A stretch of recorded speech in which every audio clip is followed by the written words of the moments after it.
You are most welcome to AKC Maths class. Today I am going to start triangle chapter for class 10 student. तो triangle chapter में पहले हम लोग पढ़ते हैं थेल्स थ्योरम क्या होता है, थेल्स थ्योरम और उसका प्रूफ। थेल्स थ्योरम का दूसरा नाम है बेसिक प्रोपोर्शनलिटी थ्योरम, या उसको शॉर्ट में बीपीटी थ्योरम भी कहा जाता है। तो थ्योरम स्टार्ट करने से पहले कुछ बात समझेंगे हम लोग। देखिए, ट्रायंगल का बेस और हाइट के संबंध में समझेंगे। तो इस बात को समझिए, तब थ्योरम समझिएगा बढ़िया से। ये कोई ट्रायंगल है, ये कोई ट्रायंगल हम ड्रॉ किए एबीसी। ट्रायंगल में जैसा कि हम लोग जानते हैं 3 साइड होता है ना। जैसे इस ट्रायंगल का एक साइड हुआ ए बी, दूसरा हुआ बी सी, तीसरा हुआ ए सी। तो हम आपको समझा रहे हैं अभी बेस और अल्टीट्यूड के संबंध में। यदि हम बेस, ट्रायंगल का कोई भी साइड उसका बेस हो सकता है। यदि हम बेस बीसी लेंगे, इस ट्रायंगल का यदि बेस हम बीसी लेंगे, तो बीसी के अपोजिट में जो वर्टेक्स ए है, ए से जो परपेंडिकुलर ड्रॉ होगा बीसी पर में, वो होगा हाइट। बेस बीसी के लिए हाइट क्या होगा, ए है। यदि आप बेस एसी लीजिएगा, तो एसी के अपोजिट में कौन वर्टेक्स है, बी, तो बी से जो परपेंडिकुलर ड्रॉ करेंगे वो होगा हाइट। और यदि आप बेस ए बी लीजिएगा, तो ए बी के अपोजिट में वर्टेक्स सी है, तो सी से जो परपेंडिकुलर ड्रॉ करेंगे ये होगा हाइट। फिर समझिए, बेस बीसी के लिए हाइट हो गया ए एल, बेस एसी के लिए हाइट हो गया B M, base A B के लिए हाइट हो गया सी एल। तो ये बात समझ गए होंगी। एक बात और समझिए, ये कोई लाइन है, ये कोई लाइन है ए बी, इस पर में एक हम परपेंडिकुलर ड्रॉ कर रहे हैं पी क्यू। देखिए, ये पी क्यू परपेंडिकुलर है। सपोज कीजिए ये P Q perpendicular A B पर में है, और इस ए बी पर में ए बी को हम 2-3 भाग में बांट देते हैं। जैसे देखिए, यहाँ दे दी एल, यहाँ दिए हम एम, इस पॉइंट का नाम दिए एम। तो जब ये P Q perpendicular A B पर में होगा, तो निश्चित रूप से ये पी क्यू परपेंडिकुलर हम कह सकते हैं एल एम पर भी होगा, क्योंकि एल एम जो है ए बी का पार्ट है। ये पी क्यू परपेंडिकुलर कौन लाइन पर में है, ए बी पर में। तो आप कह सकते हैं ये P Q perpendicular L M पर में भी होगा, P Q perpendicular P L पर में भी होगा, और P Q perpendicular M N पर में भी होगा। ये बात समझे। अब हम लोग थेल्स थ्योरम क्या है ये समझिए। थेल्स थ्योरम का स्टेटमेंट है, if a line is drawn parallel to one side of a triangle to intersect the other two sides in 2 distinct points, then the other 2 sides are divided in the same ratio. Intersect the other 2 sides in 2 distinct points, यहाँ हुआ in 2 distinct points, then the other 2 sides are divided in the same ratio. कहता है यदि किसी triangle के एक side के parallel कोई लाइन ड्रॉ किया जाए, जैसे देखिए ये ट्रायंगल एबीसी है, इसमें एक लाइन ड्रॉ किया गया है बीसी के पैरेलल में। ये जो हम डी ड्रॉ किए हैं बीसी के पैरेलल में, कौन साइड के पैरेलल हम ड्रॉ किए, बीसी के पैरेलल में। तो अदर 2 साइड कौन हुआ, ए बी और ए सी। हमको प्रूव करना है ये डी डिवाइड करेगा अदर 2 साइड ए बी और ए सी को सेम रेशियो में। That is we have to prove A D by D B equal to A E by E C. यही प्रूव करना है।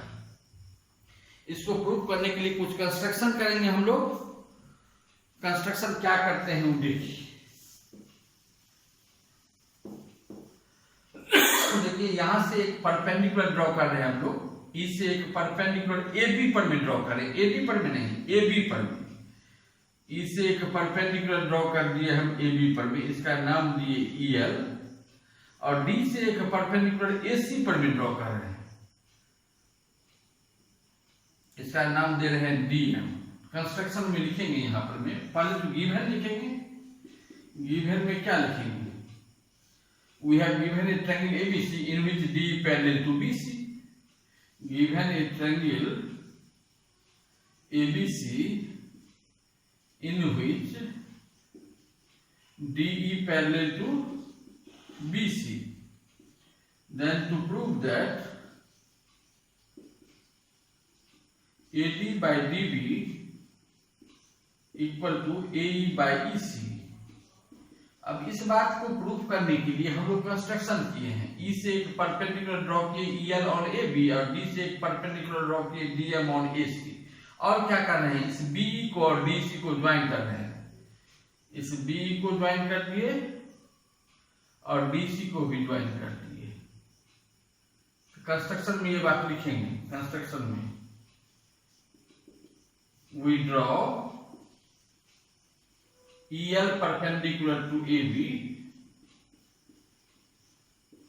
DM perpendicular to AC, and we join BE and DC। BE and DC को join कर दिए। अब proof करें। देखिए बहुत आसान है इसका प्रूफ, बहुत आसान है यदि एक बात को याद रखा जाए। देखिए हम दो रेशियो कंसीडर करेंगे, जिसमें इस ऊपर वाला ट्रायंगल को याद रखिए। इसका नाम क्या है, ADE। ADE ट्रायंगल हम नाम दिए हैं ABC, इसलिए ना ADE। यदि आपको नाम देने का मन होगा PQR, यहाँ हो जाएगा PDE ट्रायंगल। वो तो आप क्या नाम दीजिएगा उस पर में डिपेंड करता है ट्रायंगल का नाम। यहाँ पर मैं लिखूं ऊपर वाला ट्रायंगल का क्या नाम है, ADE। तो हम लिखेंगे एरिया ऑफ ट्रायंगल ADE। यही बात को ध्यान में रखना है। Area of triangle AD by कौन ट्रायंगल, देखिए हम ये ट्रायंगल ले रहे हैं DBE, ये DBE ट्रायंगल ले रहे हैं by area of triangle DBE। एक बार ये रेशियो लेंगे और फिर दूसरा बार जो रेशियो लेंगे उसमें ऊपर वाला यही ट्रायंगल रहेगा, same area of triangle ADE by area of triangle इस साइड वाला ट्रायंगल। जैसे फर्स्ट रेशियो जो लिए उसमें कौन ट्रायंगल लिए नीचे में, ये ट्रायंगल DBE। तो दूसरा जो रेशियो लेंगे उसका डिनोमिनेटर में क्या हो जाएगा, ECD ट्रायंगल लेंगे, ECD area of triangle ECD। अब हम लोग फार्मूला से एरिया निकालेंगे ट्रायंगल का। एरिया ऑफ ट्रायंगल AD, देखिए ये जो ट्रायंगल AD है उसका बेस हम ले रहे हैं AD। क्या हो जाएगा, half into AD into height क्या हो जाएगा, इस ट्रायंगल का बेस AD के अपोजिट में कौन वर्टेक्स है, E से कौन लाइन परपेंडिकुलर है, EL। तो हाइट हो जाएगा EL डिवाइडेड बाय इस ट्रायंगल का बेस ले रहे हैं DB। तो half into base DB into height क्या हो जाएगा, DB के अपोजिट में कौन वर्टेक्स है, E से परपेंडिकुलर क्या है, EL। किस पर में परपेंडिकुलर है, EL AB पर में। अभी बताए थे यहाँ पर में EL AB पर में परपेंडिकुलर है, निश्चित रूप से EL DB पर में भी परपेंडिकुलर होगा। तो 4 बेस DB हाइट हो जाएगा EL। तो half into DB into EL। देखिए हाफ कैंसिल हो जाएगा, EL कैंसिल हो जाएगा। हम यहाँ कैंसिल नहीं कर रहे हैं, गंदा होगा इसलिए कैंसिल हो जाएगा। तो क्या बचेगा, AD by DB first equation. अब फिर देखिए ये रेशियो को देखिए, area of triangle AD half into base. अब इस ट्रायंगल का बेस हम ले रहे हैं AE। तो half into AE into height. अब AE के अपोजिट में कौन वर्टेक्स है, D, और D से परपेंडिकुलर ड्रॉ किया गया है DM। तो DM हो जाएगा half into AE into DM divided by half into इस ट्रायंगल का बेस ले रहे हैं EC, बेस EC ले रहे हैं। EC के अपोजिट में कौन वर्टेक्स है, DM। EC के अपोजिट में वर्टेक्स D है, D से परपेंडिकुलर ड्रॉ किया गया है DM। तो बेस EC के लिए हाइट हो जाएगा DM। Half into EC into DM। Half cancel हो जाएगा, DM कैंसिल हो जाएगा। क्या बचेगा, AE by EC second equation. अब देखिए हमको प्रूफ करना है AD by DB equal to AE by EC। AD by DB equal to AE by EC। यदि इस दोनों इक्वेशन का LHS इक्वल हो जाएगा तो RHS अपने आप इक्वल हो जाएगा। हम लोग जानते हैं यदि किसी दो इक्वेशन का LHS इक्वल होता है तो RHS अपने आप इक्वल हो जाता है। तो LHS यदि इक्वल होगा तब तो RHS इक्वल होगा, RHS इक्वल होगा तो हम लोग का काम ही हो जाएगा। अब देखेंगे हम लोग LHS इक्वल है कि नहीं है। हम फर्स्ट इक्वेशन का जो देखिए न्यूमरेटर में लेफ्ट साइड में जो न्यूमरेटर है ये एरिया ऑफ ट्रायंगल एडी, यहाँ भी सेकंड इक्वेशन में भी ऊपर में क्या है area of triangle AD equal है, सेम है, और नीचे में क्या है यहाँ एरिया ऑफ ट्रायंगल डीबी, यहाँ है एरिया ऑफ ट्रायंगल ईसीडी। अब ये तो एलएचएस इक्वल नहीं है, न्यूमरेटर इक्वल है लेकिन डिनोमिनेटर डिफरेंट है। लेकिन हम लोग क्लास 9 में एक प्रॉपर्टी पढ़े थे, यदि दो ट्रायंगल का बेस सेम हो, if two triangles having same base and between same parallels then they are equal in area. Class 9 में एरिया चैप्टर में हम लोग पढ़े थे ये प्रॉपर्टी।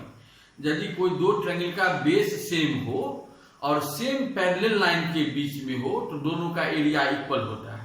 देखिए इस ट्रायंगल डीबीई और ईसीडी में कॉमन साइड कौन है डी, तो हम कह सकते हैं इस ट्रायंगल डीबीई का और ईसीडी का बेस सेम है डी और दोनों सेम पैरेलल लाइन डी और बीसी के बीच में है, दोनों का एरिया इक्वल होगा। तो यहां पर हम लिख देंगे we know that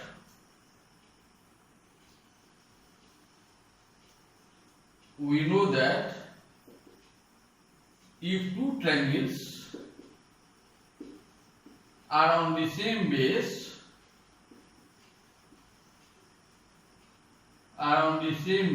and between same parallel lines, parallel का सिंबल है ये parallel lines, then they are equal in area. Here triangle DBE and ECD, triangle DBE and triangle ECD are on the same base common side जो होगा इस triangle में और इस triangle में कॉमन साइड कौन है डी ने, तो वही सेम बेस हो जाएगा, same base D and between same parallel lines DE and BC, therefore area of triangle DBE equal to हो जाएगा एरिया ऑफ ट्रायंगल ECD। ये थर्ड इक्वेशन हो गया, थर्ड इक्वेशन। अब देखिए from first second and third equation, third equation क्या कह रहा है डीबी का एरिया और ईसीडी का एरिया इक्वल, इसका इस ट्रायंगल का एरिया और इस ट्रायंगल का एरिया इक्वल प्रूफ कर दिए हम, और ऊपर में तो इक्वल है इसका अर्थ फर्स्ट और सेकंड इक्वेशन का लेफ्ट साइड इक्वल हो गया। अब यहां लिखेंगे from first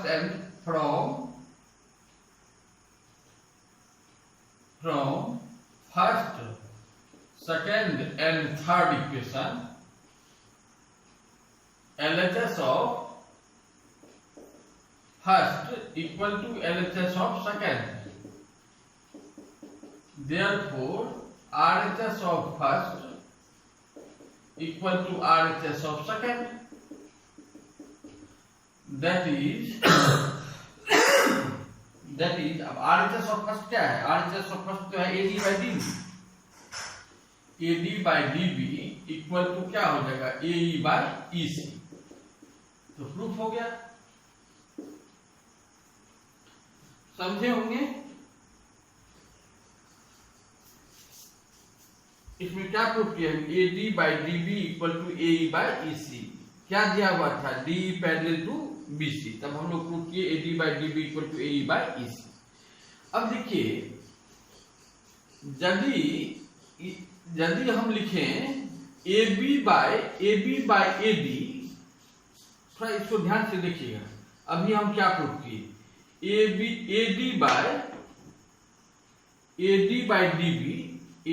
by DB equal to AE by EC, यही प्रूफ किए हैं वहां। देखिए यदि लेफ्ट साइड में लिखेंगे AD by DB तो राइट साइड में हो जाएगा AE by EC, और यदि हम लिखेंगे AB by AD या AB by DB, देखिए यदि हम लिखेंगे लेफ्ट साइड में AB by DB, AB ये पूरा लेंथ by DB, तो राइट साइड में हो जाएगा AC by EC, ये भी हुआ थेरेसिस थ्योरम, इसको भी आप प्रूफ कर सकते हैं।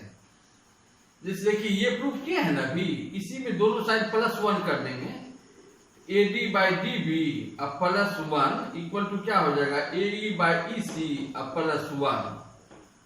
तो अब कॉम एलसीएम लेंगे क्या आ जाएगा ऊपर में AD plus DB, AD plus DB अब बाय DB इक्वल टू इधर हो जाएगा AE अब प्लस EC अब बाय EC। AD और DB मिलके क्या हो जाएगा AD प्लस DB, फिगर में देखिए AD प्लस DB AB हो जाएगा, तो AB अब by DB equal to AC अब बाय EC। ये बात भी प्रूफ हो गया। ये भी थेल्स थ्योरम हुआ। थेल्स थ्योरम का कोरोलरी कहिए या थेल्स थ्योरम ही कहिए, कोई बात नहीं है।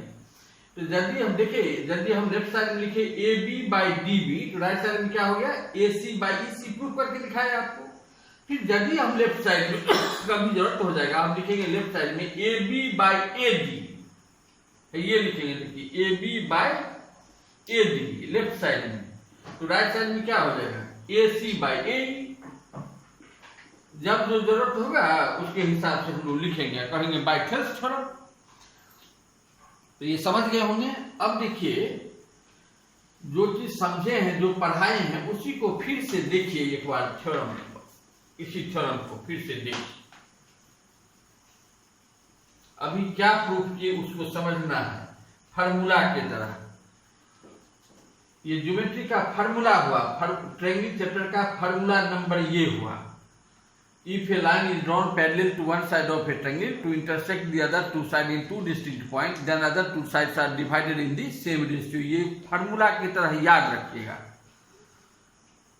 अब देखिए ये कोई ट्रायंगल है PQR, ये PQR कोई ट्रायंगल है। इसमें सपोज कीजिए ये लाइन हम ड्रॉ किए हैं, ये ST ड्रॉ किए हैं पैरेलल टू PR। तो बाय थेल्स थ्योरम क्या लिख सकते हैं, अभी जो हम प्रूफ किए हैं उस थ्योरम के साथ क्या लिख सकते हैं QS by SR equal to QT by TP।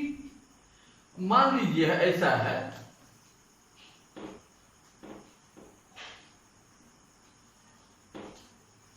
Suppose कीजिए ये लाइन पैरेलल है PQ का, ये LM पैरेलल है PQ का, ये LM पैरेलल PQ का है। तब बाय थेल्स थ्योरम क्या हो जाएगा RM by MQ equal to RL by LP। तो ये फर्स्ट फॉर्मूला आपको बता दिए।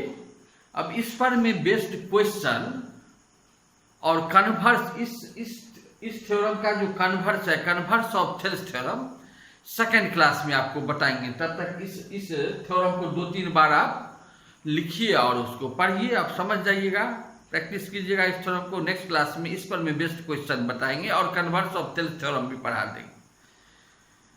तो आज के लिए इतना ही रहने दीजिए। यदि आपको वीडियो अच्छा लगा हो तो निश्चित रूप से लाइक, शेयर एंड सब्सक्राइब कीजिए। Thank you.